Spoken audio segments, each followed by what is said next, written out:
Guys, welcome to movie max. కులం, మతం, భాష, సరిహద్దులు వేటితోనూ సంబంధం లేని ఒక అందమైన ప్రేమ కావ్యాన్ని వెండితెరపై ఆవిష్కరించడంలో బాలీవుడ్ దర్శకుడు ఇంతియాజ్ అలీ శైలి ప్రత్యేకం. చాలా కాలం తర్వాత ఆయన దర్శకత్వంలో వచ్చిన మై వాపస్ ఆవుంగా చిత్రం మళ్ళీ ఆ మ్యాజిక్ ను రిపీట్ చేస్తోంది. ఇటీవల కాలంలో వచ్చిన సయ్యారా చిత్రం ఒక స్వచ్ఛమైన ప్రేమ కథగా పెద్ద విజయం సాధించగా, ఆ తర్వాత మళ్ళీ ఒక స్లో పాయిజన్ లా హృదయాలను హత్తుకుంటూ కంటతడి పెట్టించే అద్భుతమైన ఫీల్ గుడ్ లవ్ స్టోరీగా ఇంతియాజ్ సినిమా నిలుస్తోంది. సయ్యారాతో ఈ సినిమాకి పోలిక లేదు, కానీ ఫీల్ గుడ్ లవ్ స్టోరీగా ఇది నెమ్మదిగా హృదయాలను పిండుతోంది. విడుదలైన కొత్తలో మిశ్రమ స్పందనలు వ్యక్తమైన ప్రస్తుతం ఈ చిత్రం ఒక కల్ట్ క్లాసిక్ గా మారి స్లో పాయిజన్ లా ప్రేక్షకుల మనసులకు ఎక్కుతూ భారీ విజయం వైపు అడుగులు వేస్తోంది. ఈ సినిమా విడుదలైన మొదటి 4-5 రోజులు బాక్సాఫీస్ వద్ద పెద్దగా ఎవరూ పట్టించుకోలేదు, కానీ నెమ్మదిగా ప్రేక్షకుల నుంచి మౌత్ టాక్ స్ప్రెడ్ అవ్వడం ప్రారంభమైంది. సినిమాలో మంచి ఫీల్ ఉంది, అద్భుతమైన ప్రేమ కథ ఉంది. ముఖ్యంగా క్లైమాక్స్ లో కన్నీళ్లు పెట్టుకోకుండా థియేటర్ నుంచి బయటకు రాలేరు అంటూ ఒకరి నోట్ నుంచి మరొకరికి పాజిటివ్ టాక్ పాకిపోయింది. దాంతో ఒక్కసారిగా థియేటర్లలో 100% ఆక్యుపెన్సీతో కలెక్షన్ లో కళ్ళు చూడటం మొదలైంది. సాధారణంగా సోమవారం రోజున చాలా సినిమాలు వసూళ్లు పడిపోతుంటాయి, కానీ ఈ చిత్రం మాత్రం సోమవారం నాడు మిరాకిల్ గా మారి ట్రేడ్ వర్గాలను సైతం ఆశ్చర్యపరిచింది. తను నమ్మి తీసిన సినిమాను ప్రేక్షకులు ఆలస్యంగానైనా గుర్తించి పెద్ద హిట్ చేస్తున్నందుకు దర్శకుడు ఇంతియాజ్ అలీ ఉబ్బి తబ్బిబ్బవుతూ అందరికీ ధన్యవాదాలు తెలిపారు.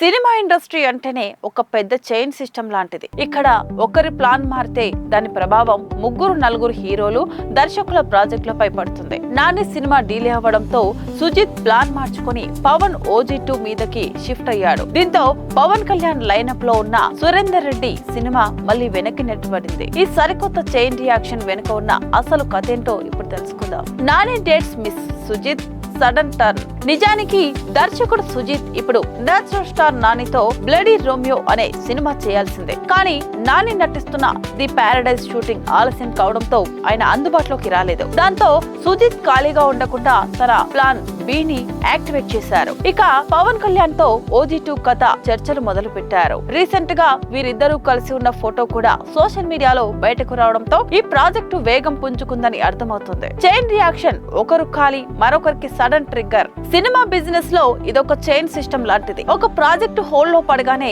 ఆ టెక్నీషియన్లు లేదా హీరోలు తమ నెక్స్ట్ బెస్ట్ ఆప్షన్ వైపు చూస్తారు. ఇక్కడ నాని డేట్స్ అటు ఇటు అవ్వడం వల్ల సుజిత్ ఖాళీ అయ్యారు. ఆ ఖాళీ సమయాన్ని పవన్ కళ్యాణ్ OG2 కోసం వాడుకుంటున్నారు. ఇలా ఏమాత్రం సంబంధం లేని ఒకరి ప్లానింగ్ ఇంకొకరి సినిమా టైం లైన్లను పూర్తిగా మార్చేస్తుంది.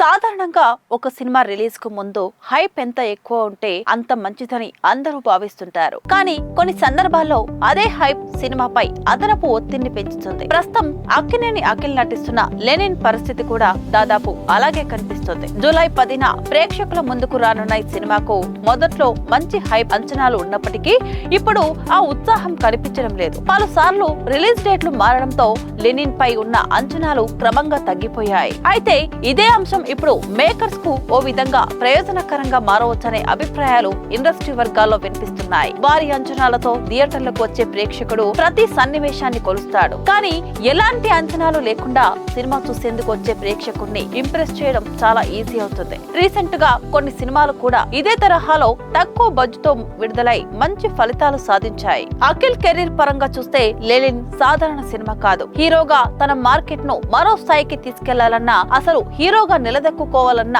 ఈ సినిమా విజయం కీలకమనే అభిప్రాయం ట్రేడ్ వర్గాల్లో ఉంది. ఇప్పటి వరకు ఆయన నటించిన సినిమాలు ఆశించిన స్థాయిలో బాక్స్ ఆఫీస్ వద్ద ప్రభావాన్ని చూపలేకపోయాయి. అందుకే ఈసారి లెనిన్ రిజల్ట్ ఎలా ఉంటుందన్న ఆసక్తి అభిమానుల్లో ఎక్కువగా కనిపిస్తుంది. ఒక మంచి హిట్ పడితే కెరీర్ దిశే మారిపోతుందని, లేదంటే మరోసారి అఖిల్ ప్రశ్నలు ఎదుర్కోవాల్సి వస్తుందని విశ్లేషకులు భావిస్తున్నారు. దీంతో పాటు లెనిన్ రీషూట్ల అంశం కూడా చర్చనీయాంశంగా మారింది. టాలీవుడ్ లో రీషూట్స్ అనేది కొత్త విషయమేమి కాదు. గతంలో కొన్ని సినిమాలు రిలీజ్ కు ముందు మార్పులు చేర్పులు చేసుకుని భారీ విజయాలు అందుకున్న సందర్భాలు ఉన్నాయి. మరోవైపు చివరి నిమిషంలో చేసిన సవరణలు కూడా కొన్నిసార్లు ఫలితాన్ని మార్చలేకపోయాయి. అందుకే రీషూట్లు జరిగాయంటే అదేమి సక్సెస్ ఫెయిల్యూర్లకి గ్యారంటీ కాదని, అసలు విషయం స్క్రీన్ పై కనిపించే కంటెంట్ లోనే ఉంటుందని అందరూ అభిప్రాయపడుతున్నారు. ప్రస్తుతం లెనిన్ విషయంలో ఇంట్రెస్టింగ్ అంశం ఏంటంటే, ఈ సినిమాకు మొదట్లో కనిపించిన హడావుడి ఇప్పుడు లేదు. సోషల్ మీడియాలో కూడా సినిమా గురించి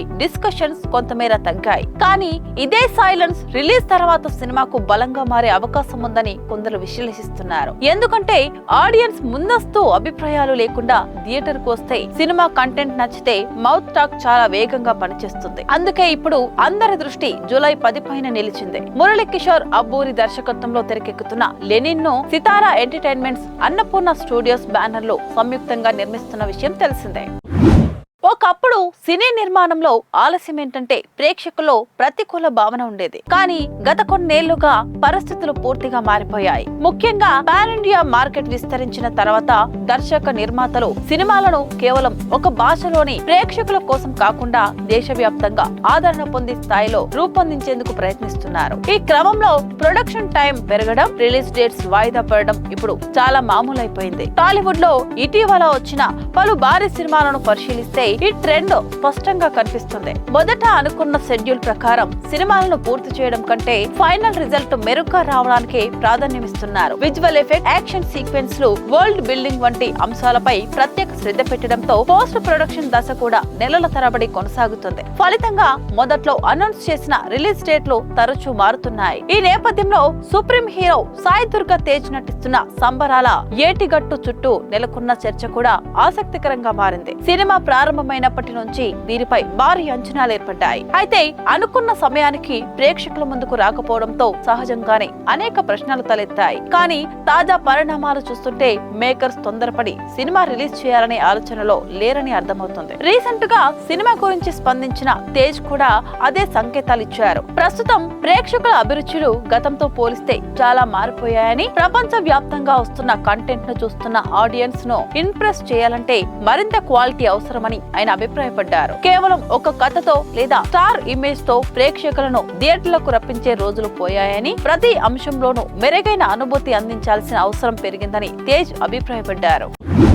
నేటి పాన్ ఇండియా ట్రెండ్ లో రీజనల్ సినిమాలు ఆడవు. పాన్ ఇండియా స్కోప్ ఉంటేనే సక్సెస్ సాధిస్తాము అనే అభిప్రాయం ఇండస్ట్రీలో బలంగా ఉంది. భారీ బడ్జెట్, గ్రాఫిక్స్, విజువల్ వండర్స్ తో వచ్చిన కొన్ని సినిమాలు ఆశించిన ఫలితాలు అందుకోలేకపోయినా లోకల్ కంటెంట్ నేటివిటీతో వచ్చిన కొన్ని సినిమాలు మాత్రం భారీ విజయాన్ని అందుకుంటున్నాయి. భారీ బడ్జెట్, భారీ విజువల్స్ విషయానికి గ్యారంటీ కాదని కొన్ని సినిమాలు నిరూపించాయి. హరిహర వీరమల్లో ఉదాహరణగా తీసుకుంటే భారీ budget, VFX, pan India promotions ఉన్న ప్రేక్షకులను మెప్పించలేకపోయింది. విమర్శకుల అభిప్రాయం ప్రకారం కథలో బలం లేకపోవడం, విజువల్ ఎఫెక్ట్స్ సింక్ కాకపోవడం, పదే పదే వాయిదాలు పడడం సినిమాపై ప్రభావం చూపించాయి. అంటే సినిమా ఫెయిల్ కావడానికి తెలుగుతనం కారణం కాదు, కంటెంట్ బలహీనంగా ఉండటమే కారణమని విశ్లేషకులు చెబుతున్నారు. ప్రభాస్ నటించిన ది రాజా సాబ్ విషయంలోనూ ఇలాంటి చర్చ జరిగింది. మారుతి బలం ఎప్పుడూ రూటెడ్ కామెడీ, నేటివిటీ, ఎమోషన్స్. కానీ ప్రభాస్ పాన్ ఇండియా ఇమేజ్ ని దృష్టిలో పెట్టుకుని కథను భారీ స్థాయికి తీసుకెళ్లే ప్రయత్నంలో సినిమా తన అసలు ఐడెంటిటీని కోల్పోయిందనే విమర్శలొచ్చాయి. హారర్, కామెడీ, యాక్షన్ అన్ని కలపాలని చూసినప్పటికీ స్క్రీన్ ప్లే లోనూ కన్ఫ్యూజన్ ఎక్కువైంది. ఇప్పుడు తెలుగు దర్శకులు తమ బలమైన కథలను వదిలేసి మార్కెట్ కోసం కథలను మార్చేస్తున్నారా అనే చర్చ ఇండస్ట్రీలో వినిపిస్తోంది.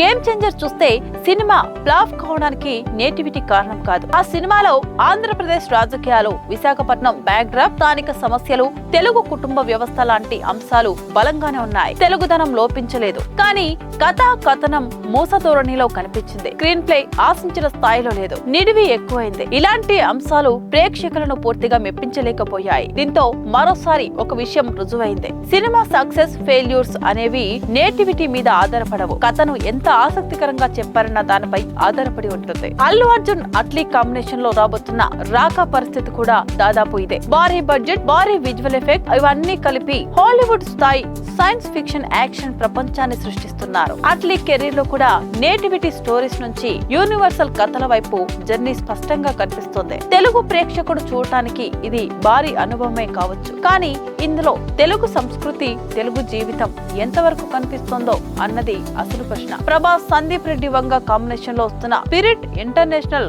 క్రిమినల్స్ చుట్టూ తిరుగుతుంది. హీరో ఒక పోలీస్ అధికారి, పోరాటం ప్రపంచ స్థాయి క్రైమ్ సిండికేట్స్ తో సందీప్ రెడ్డి వంగ కూడా అర్జున్ రెడ్డి తర్వాత మరింత యూనివర్సల్ కథల వైపు అడుగులు వేస్తున్నారు. ప్రభాస్ కెరీర్ ని చూస్తే సాహు, రాధేశ్యామ్, సలార్, కల్కి, ఇప్పుడు స్పిరిట్ ఒక్కటంటే ఒక్కటి కూడా మన తెలుగు జీవన విధానానికి దగ్గరగా ఉండే కథ కాదు. పాన్ ఇండియా స్టార్ ఇమేజ్ పెరిగే కొద్దీ తెలుగు నేటివిటీ తగ్గిపోతుందనే విమర్శలు కూడా వినిపిస్తున్నాయి. ఎన్టీఆర్, ప్రశాంత్ నీల్ కాంబినేషన్ లో వస్తున్న డ్రాగన్ కథ Afghanistan golden triangle drug mafia అంతర్జాతీయ కుట్రల నేపథ్యంలో సాగుతుంది. ప్రశాంత్ నీల్ ప్రపంచం కూడా కేజీఎఫ్, సలార్ తరహాలో కల్పిత సామ్రాజ్యాలు, భారీ యాక్షన్ ఎలివేషన్స్ చుట్టూ తిరుగుతున్నాయి. ఎన్టీఆర్ లాంటి నటుడు ఉన్న కథ మాత్రం తెలుగు రాష్ట్రాల నుంచి వేల కిలోమీటర్ల దూరంలో జరుగుతుంది. అంటే ఇప్పుడు స్టార్ హీరోలు, స్టార్ డైరెక్టర్లు తెలుగు ప్రేక్షకుల కోసం మాత్రమే కాదు, ప్రపంచ మార్కెట్ కోసం కథలు అల్లుతున్నారనే విషయం స్పష్టమవుతుంది. మళ్ళీ మరో ఇంట్రెస్టింగ్ ఎపిసోడ్ తో కలుద్దాం. అంతవరకు సెలవు. Stay connected. స్టూడియో యువ.